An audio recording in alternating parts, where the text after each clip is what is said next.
आएगा bill. UCC bill के लिए नोटिस है, बहुत सारा बिल है, बाकी सरकार आगे निश्चित करेगा। ये तो पारित होना ही है।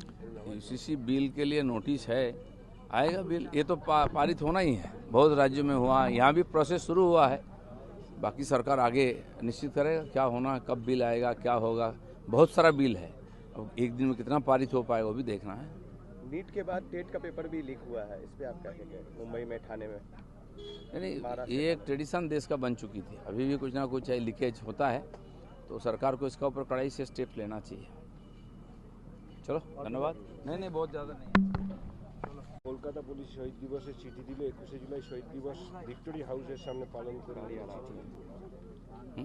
ভিক্টোরিয়া হাউসের সামনে শহীদ দিবস পালন করার জন্য চিঠি দিয়েছে কলকাতা পুলিশ। কে? তৃণমূল। কোন তৃণমূল? কোন তৃণমূলের শহীদ দিবস পালন করবে? কে চিঠি দিচ্ছে? এটা তাকে ঠিক হোক, বাকি পুলিশ ঠিক করবে।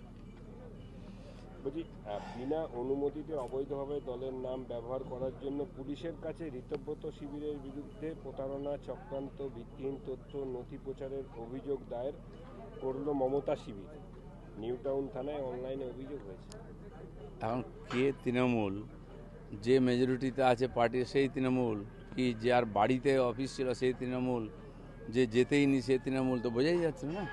কম এখন ওটাই চলবে, কেস কাচারি আর ওই প্যারেড চলবেই। যে পার্টি অফিসই খালি হয়ে গেছে, তো লোকসভা বিধানসভার বেশিরভাগ সদস্য চলে গেছেন, তো সেই পার্টির অস্তিত্ব আছে কি? বলছি, সোমবার তো 5টি নতুন বিল বিধানসভায় আনতে চলেছে রাজ্য। তাহলে সরকার অভিন্ন দেওয়ানি বিল, বিধি বিল, গুন্ডা দমন সংক্রান্ত এবং সম্পত্তি বাজেয়াপ্ত ছাড়া আরও 2টি অনগ্রসর সম্প্রদায়ের জন্য বিল আনতে চলেছে রাজ্য সরকার। কি থাকছে?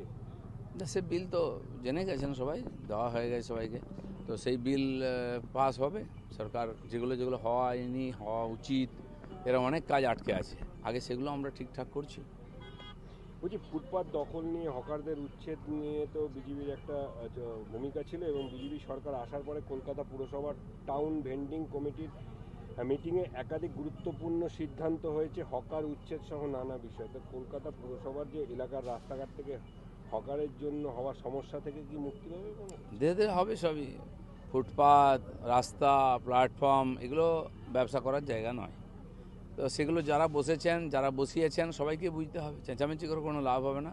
সাধারণ মানুষ ট্যাক্স দেন, তাদের চলাফেরা করার অধিকার আছে। যে দোকান আছে তারা ট্যাক্স দেন, তার সামনে দোকান বসে গেছে, তো এগুলো তো ঠিক নয়।